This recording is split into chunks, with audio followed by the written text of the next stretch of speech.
Selamat datang di Alur Donghua. Kali ini Mimin akan cerita alur cerita novel Again the Sky Supreme. Sebelum lanjut jangan lupa, untuk subscribe ya. Cukup, berhenti bicara. Kepala Murong menggigil karena marah, menatap Wang Zi. Anda memberitahu kepala ini, bagaimana saya harus membantu Anda? Apakah kepala ini akan menemui pelacur Sen Subing? Bahwa murid jenius divisi senjata, dihajar oleh seorang murid tukang. Lihatlah muridmu, dia berada di 180 dalam daftar wolong yang bermartabat, dia bukanlah lawan Tan Yun. Jika masalah ini menyebar, di mana wajah kepala ini akan diletakkan?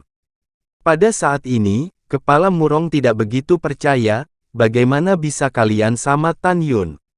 Dia tidak pernah menyangka bahwa Tan Yun, yang tidak diinginkan pada saat pemilihan, sudah sangat tangguh saat ini. Kepala, tenangkan amarahmu. Wang Zi gemetar. Kepala Murong menarik napas dalam-dalam dan berkata dengan dingin, pergi, dan sembuhkan Cao Bin. Dia tidak perlu pergi kali ini di Sekte Peri Abadi. Bawahan patuh, dan bawahan undur diri. Setelah Wang Zi pergi, Kepala Murong tiba-tiba melihat ke belakang dan menatap Zhong Wu Xiao dan Gong Sun Ruoxi, yang sedang gemetaran, katakan, apa yang terjadi? Zhong Wu Xiao terdiam beberapa saat, lalu berkata, murid tidak menyukai Cao Bin. Dia sering mengganggunya. 25 hari yang lalu, murid dan kakak senior Gong Sun pergi ke Gunung Abadi Changling, dan dia mengikutinya. Tan Yun tidak memprovokasi dia. Sebaliknya, dia memprovokasi Tan Yun dan murid-murid Taman Pengobatan Lingshan, dan ingin memotong tangan Tan Yun, jadi Tan Yun melawan, dan hanya itu. Setelah mendengar ini, Murong Tao memandang Gong Sun Ruoxi. Benar guru, yang dikatakan adik junior Zhong Wu, semuanya benar. Gong Sun Ruoxi berkata dengan jujur. Yah, aku mengerti, kepala Murong mengerutkan kening, aku pengen sendiri, kalian kembalilah.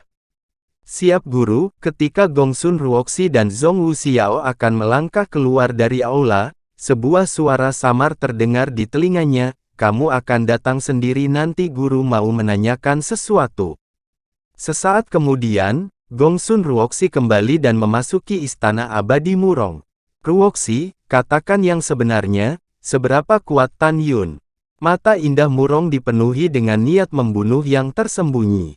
Sepertinya guru punya niat membunuh terhadap Tan Yun. Gong Sun Ruoxi gemetar. Dia tahu dari Zhong Wu Xiao dalam perjalanan kembali ke pembuluh darah bahwa Tan Yun adalah pria kuat yang tidak pernah takut. Selain itu, dia sendiri selalu mengagumi keterampilan instrumental Tan Yun, dan pada saat ini, dia tiba-tiba khawatir tentang Tan Yun. Gong Sun Ruoxi berkata pelan, siap guru. Tan Yun hanya alam jiwa janin tahap 9, dan kakak Cao terlalu meremehkan sehingga tidak waspada, jika kakak Cao mewaspadai ini, Tan Yun pasti bukan lawannya. Petik 2. Jadi itu masalahnya. Murong berkata sedikit, dan berkata dengan dingin, Tan Yun ini menyakiti Cao Bin, menyebabkan Cao Bin tidak dapat berpartisipasi dalam kompetisi seni senjata.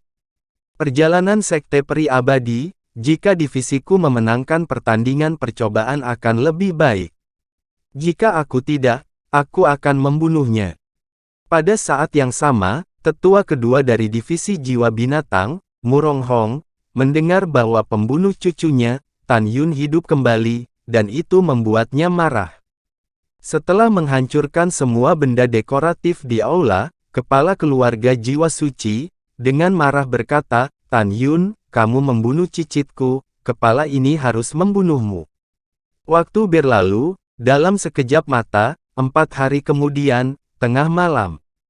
Tan Yun memikirkan besok ketika dia akan kumpul di Gunung Abadi Bincing dan pergi ke Sekte Peri Abadi, jadi dia mengundang Luo Fan dan Song Hong untuk minum di Gunung Abadi nomor 555 yang baru ditempatinya. Tan Yun, yang tampak sangat mabuk, tersandung kaki Luo Fan dan Song Hong, saat mau keluar cari angin. Luwu, kamu mengirim Duan Zhen dan Jiang Xia untuk membunuhku, dan akhirnya membiarkan Pang Xiyuan menyerangku. Hal-hal lama, kita harus menyelesaikan malam ini. Tan Yun, dengan niat membunuh di wajahnya, mengenakan kasa dingin nafas kura-kura, menginjak naga emas dan singa, di malam yang gelap, dia melesat ke arah gunung Lu Daoxian 20.000 mil jauhnya. Tan Yun memilih untuk mengambil tindakan terhadap Lu Wu malam ini. Dengan kecepatan singa naga emas yang melakukan perjalanan 500.000 mil sehari, jarak 20.000 mil akan menjadi setengah jam. Bayangan hantu, dari lautan awan yang gelap, diam-diam ditembak jatuh di luar gua Lu Daoxianshan. Hai. Tan Yun menyodok benang dingin nafas kura-kura dengan tangan kanannya, kelima jarinya menjentikkan, dan 10 kekuatan spiritual melesat ke pintu masuk rumah gua. Ruang di pintu masuk gua bergetar hebat, melanggar larangan. Siapa yang masuk tanpa izin ke rumah gua tua ini? Teriakan marah datang dari rumah gua. Singa besar, hentikan dia dengan cepat, ingatlah biarkan dia tetap hidup. Di bawah perintah Tan Yun, segumpal cahaya emas muncul dari pergelangan tangan, melepaskan kekuatan batin, dan mengarah ke arah rumah gua seperti kilat. Oh tidak, Lu Wu, memegang pedang terbang, berteriak begitu dia muncul di pintu masuk gua. Ledakan. Tiba-tiba suara retakan tulang dengan jelas, segumpal cahaya keemasan itu mematahkan rusuk dada kanan Lu Wu, menyemburkan darah, menembus punggung Lu Wu, dan tiba-tiba berubah menjadi singa naga emas berukuran burung gereja. Aum! Di belakang Lu Wu, tubuh singa dewa naga emas melonjak hingga 10 kaki, mengangkat telapak tangan singa besar, dan menimpa di atas kepala Lu Wu. Kecepatan singa naga emas sebanding dengan kecepatan di alam pemurnian jiwa tahap puncak kesempurnaan, apalagi Lu Wu sedang terluka, bahkan jika dia tidak terluka akan sulit menghindarinya. Pergi ke neraka. Lu Wu tidak punya waktu untuk menghindar, dan dia tidak punya waktu untuk menoleh. Dia merasakan momentum besar datang dari atas kepalanya, dan buru-buru menebas dengan pedangnya.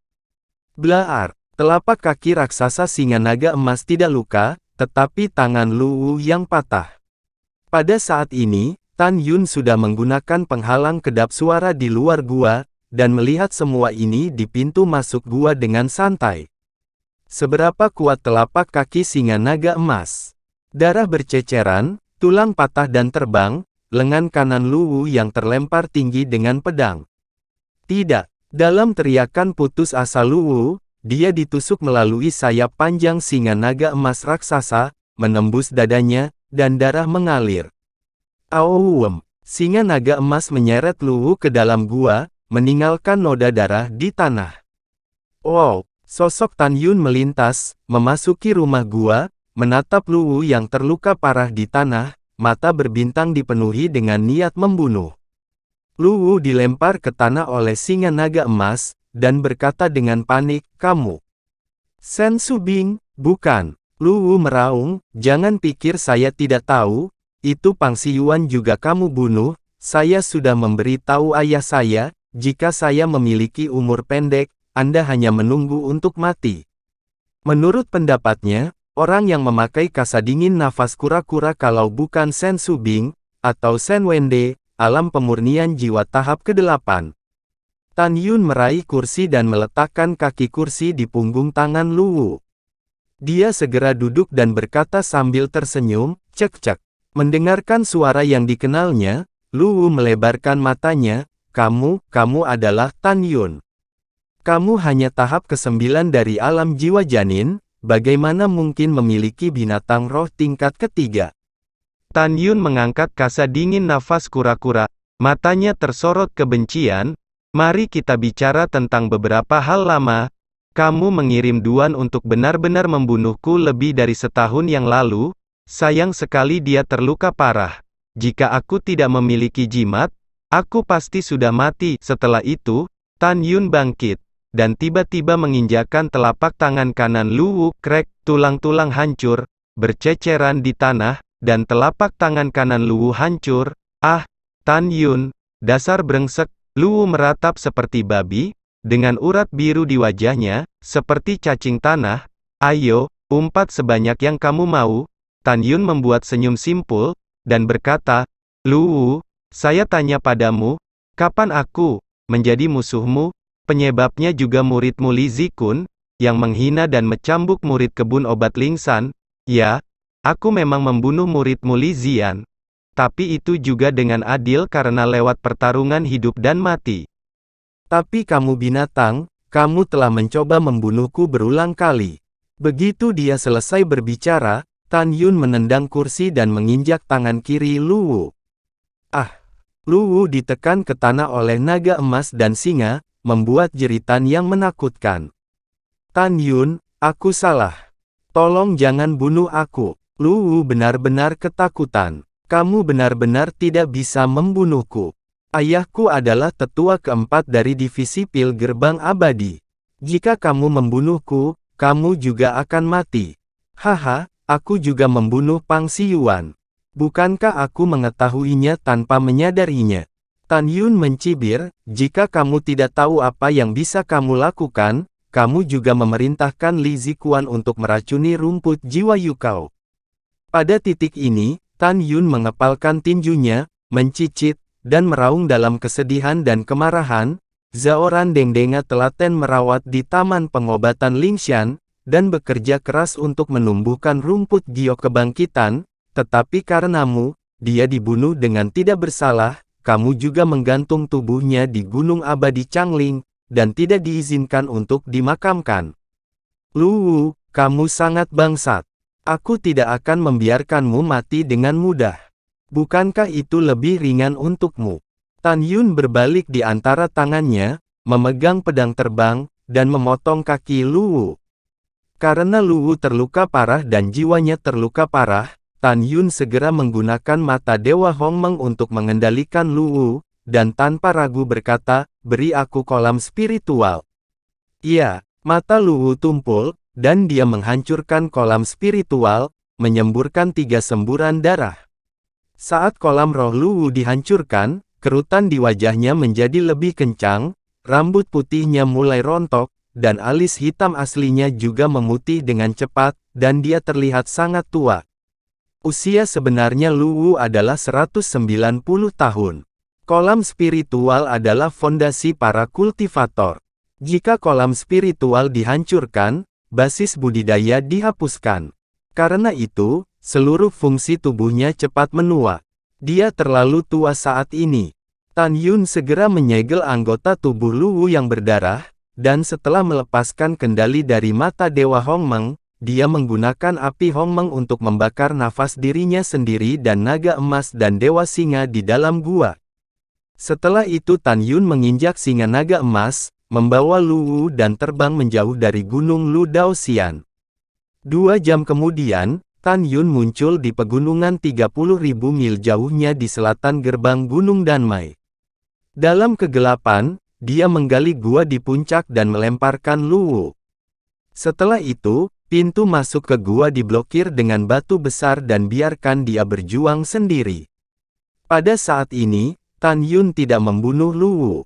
Alasan terpenting adalah dia tidak ingin melibatkan Sen Subing. Dia tahu bahwa dengan kehidupan Luwu yang lemah saat ini, dia masih bisa mati setidaknya dalam 5 hari. Hanya dengan begitu lampu kehidupan Luwu akan padam, dan pada saat yang sama, Sen Subing sudah dalam perjalanan ke Sekte Peri Abadi. Akibatnya, ayah Luwu, Lu Yi, tidak punya alasan yang masuk akal untuk menyalahkan Sen Subing. Setelah berurusan dengan Luwu, Tan Yun kembali ke Gunung Abadi No. 555. Pada pagi hari, dia pergi ke kebun obat Lingshan dan pergi ke Gunung Abadi Bingqing dengan 50 murid termasuk Daniel. Di puncak besar Gunung Abadi Bingqing, lebih dari 60.000 murid berbaris dengan rapi. Di depan para murid, puluhan diaken berdiri dengan tenang. Di depan diaken, penatua 2-11 berdiri, tetapi Luwu tidak terlihat. Di luar aula Bingqing, Sen Subing berdiri tegak. Dipimpin oleh 2 alkemis hebat tingkat rendah Luo Fan dan Song Hong, 48 murid master alkimia berdiri dengan hormat. 48 murid, termasuk 40 alkemis tingkat tinggi dan 8 alkemis suci. 50 orang mewakili Huang Fusengzong dan pergi ke Sekte Peri Abadi untuk mempertandingkan dengan jenius alkimia antara sekte kuno dalam keterampilan pil. Nangong Ruksue, murid langsung Sen Subing, berdiri di sisi kiri Sen Subing dengan anggun. Pada saat ini, semua tetua dan murid datang untuk mengantarnya pergi. Sen Su mendengus dingin, memandang para diaken, dan berkata dengan tidak senang, semua penatua dan murid datang untuk melihat, penatua ke-12 tidak terlihat. Apakah Anda tahu di mana dia? Hormat kepala, bawahan tidak tahu. Feng Xi berkata dengan hormat. Penatua dan diaken lainnya, termasuk semua murid, juga merasa bahwa Lu Wu keterlaluan. Sen Su berkata dengan dingin, kita usah menunggunya. Cincin penyimpanan di jari giok menyala, cahaya keemasan menyala, dan perahu roh senjata kualitas tertinggi muncul dari langit di atas puncak, tiba-tiba menjadi raksasa. Sen Subing, Li Ying menghilang dalam sekejap, dan muncul di perahu roh. Semua naik. Segera, 51 murid termasuk Luo Fan dan Song Hong, dan 51 murid taman obat termasuk Tan Yun dan Daniel, melompat ke langit dan jatuh ke perahu roh. Mereka berbaris berhenti di belakang Sen Subing. Di bawah, tetua kedua Du Chen memandang ke atas. Aku dan semua murid menunggu, dan berharap kepala divisi kembali dengan kemenangan. Lebih dari 60.000 murid membungkuk ke perahu roh, berteriak serempak sepanjang hari, menyaksikan perahu roh yang perkasa, berlayar ke awan, menghilang ke langit dengan kecepatan tinggi, di area gerbang bagian dalam Huang Fusengzong, dengan radius 600.000 mil, pegunungan peri yang menjulang tinggi dari bumi, di tengah kelompok gunung yang luas, ada juga pilar optimis di kelompok gunung peri di sisi timur kota Huang Fufang, yang berjarak 800 mil, kolom besar berwarna biru, tebal 36.000 kaki, dan tinggi hingga 330.000 kaki. 50.000 tahun yang lalu, Guru Patriark Huang Fusengzong, melalui penggunaan kekuatan magis yang besar, memotong gunung setinggi 350.000 kaki ke dalam pilar Optimus saat ini. Kemudian, pada pilar Optimus, 33 pola naga digambar dengan pola formasi. Dengan restu formasi, kekuatan pilar Optimus sebanding dengan senjata tertinggi. Oleh karena itu, dinamai Panlong Giant Peak, dan peringkat Wolong ditetapkan di atas puncak raksasa. Panlong terjun langsung ke puncak lautan awan. Di puncaknya terdapat monumen batu raksasa. Daftar tersebut menunjukkan peringkat para murid kompetisi 9 divisi sekte dalam lebih dari 2 tahun lalu. 4 jam kemudian, ketika Sen Subing mengendarai perahu roh melewati Liu Yun, dan baru saja terbang ke bawah di gunung raksasa Panlong, Tan Yun merasakan niat membunuh terkunci dalam dirinya. Terima kasih sudah mendengarkannya. Nantikan episode selanjutnya, dan Mimin ucapkan jangan lupa untuk subscribe biar Mimin tambah semangat.